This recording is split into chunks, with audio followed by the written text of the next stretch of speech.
মধ্যপ্রাচ্যে এবার বাড়ল যুদ্ধের তীব্রতা। একদিকে ইরানের ড্রোন ও ক্ষেপণাস্ত্র হামলা, অন্যদিকে উপসাগরীয় দেশগুলোর উদ্বেগ। এই উত্তেজনার মাঝেই এবার প্রকাশ্যে তেহরানের বিরুদ্ধে অবস্থান নিল সৌদি আরব। বার্তা সংস্থা রয়টার্স বলছে, সৌদি আরব স্পষ্ট করে জানিয়েছে, ইরান যদি তাদের ভূখণ্ড বা জ্বালানি অবকাঠামোর ওপর হামলা চালানো অব্যাহত রাখে, তাহলে রিয়াদও পাল্টা পদক্ষেপ নিতে বাধ্য হবে।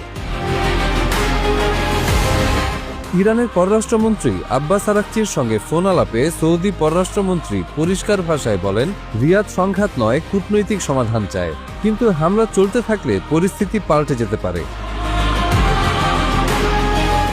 বলা হয়, ইরান যদি সৌদি ভূখণ্ডে হামলা অব্যাহত রাখে, তবে যুক্তরাষ্ট্রকে সৌদি ঘাঁটি ব্যবহারের অনুমতি দেওয়া হতে পারে, আর সেক্ষেত্রে সৌদি আরব নিজেও পাল্টা প্রতিক্রিয়া জানাতে দ্বিধা করবে না। তবে একই সঙ্গে রিয়াদ একটি গুরুত্বপূর্ণ বিষয়ও তুলে ধরেছে। তারা দাবি করেছে, ইরানের বিরুদ্ধে যুক্তরাষ্ট্রের সামরিক হামলায় সৌদি আকাশসীমা বা ভূখণ্ড ব্যবহারের অনুমতি দেওয়া হয়নি। অর্থাৎ সৌদি আরব সরাসরি যুদ্ধে জড়াতে চায় না, বরং উত্তেজনা কমানোর পথই খুঁজছে। এই বার্তা পাঠানোর কিছু সময় পরেই এক বিস্ময়কর বক্তব্য দেন ইরানের প্রেসিডেন্ট মাসুদ পেজেশকিয়ান। তিনি প্রকাশ্যে উপসাগরীয় প্রতিবেশী দেশগুলোর কাছে ক্ষমা চান। তার ভাষায়, ইরানের সাম্প্রতিক হামলায় যদি প্রতিবেশী দেশগুলো ক্ষতিগ্রস্ত হয়ে থাকে, তবে সেজন্য তিনি ব্যক্তিগতভাবে দুঃখ প্রকাশ করছেন। পেজেশকিয়ান জানান, যদি প্রতিবেশী দেশগুলোর ভূখণ্ড ব্যবহার করে ইরানের বিরুদ্ধে কোনো হামলা না হয়, তবে তেহরানও প্রতিবেশী দেশগুলোর বিরুদ্ধে হামলা স্থগিত রাখবে। তবে পরিস্থিতি এতটা সরল নয়। একই সময়ে ইরানের সামরিক কমান্ড খাতাম আল আনবিয়া সদর দপ্তর এক বিবৃতিতে জানিয়েছে, মধ্যপ্রাচ্য জুড়ে যুক্তরাষ্ট্র ও ইসরায়েলের ঘাঁটি এখনও ইরানের প্রধান লক্ষ্যবস্তু। স্থল, আকাশ ও সমুদ্রে থাকা এসব সামরিক স্থাপনাকে শক্তিশালী হামলার মুখে পড়তে হতে পারে। গত এক সপ্তাহে মধ্যপ্রাচ্যের কয়েকটি দেশ ইতোমধ্যেই ইরানি ড্রোন ও ক্ষেপণাস্ত্র হামলার মুখে পড়ে।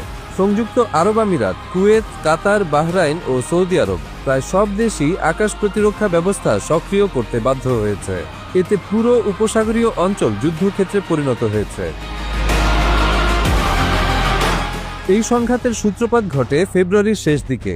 ইরানে যুক্তরাষ্ট্র ও ইসরায়েলের সামরিক হামলায় নিহত হন ইরানের সর্বোচ্চ নেতা আয়াতুল্লাহ আলী খামেনি, যা পুরো পরিস্থিতিকে বিস্ফোরক করে তোলে। এর জবাবে তেহরান ইসরায়েল ও মধ্যপ্রাচ্যে থাকা মার্কিন ঘাঁটিতে হামলা চালায়। ইরানের দাবি, তাদের লক্ষ্য প্রতিবেশী দেশগুলো নয়, বরং সে দেশে অবস্থিত মার্কিন সামরিক স্থাপনাগুলো, যেখান থেকে ইরানের বিরুদ্ধে হামলা চালানো হচ্ছে। ইরানের অভ্যন্তরেও এই হামলা নিয়ে মতপার্থক্যের ইঙ্গিত মিলছে। কিছু সামরিক কমান্ডার হামলা অব্যাহত রাখার পক্ষে চাপ দিচ্ছেন।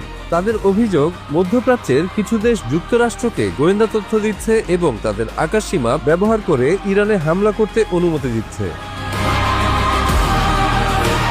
তেহরান স্পষ্ট ভাষায় জানায়, মধ্যপ্রাচ্যে থাকা মার্কিন ঘাঁটিগুলো বন্ধ করতে হবে এবং ওয়াশিংটনের সঙ্গে উপসাগরীয় দেশগুলোর গোয়েন্দা সহযোগিতা বন্ধ হতে হবে।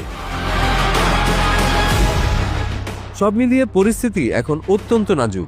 একদিকে কূটনৈতিক ক্ষমা প্রার্থনা, অন্যদিকে সামরিক হুঁশিয়ারি। সৌদি আরব বলছে তারা যুদ্ধ চায় না, কিন্তু হামলা চালালে জবাব দিতেও প্রস্তুত।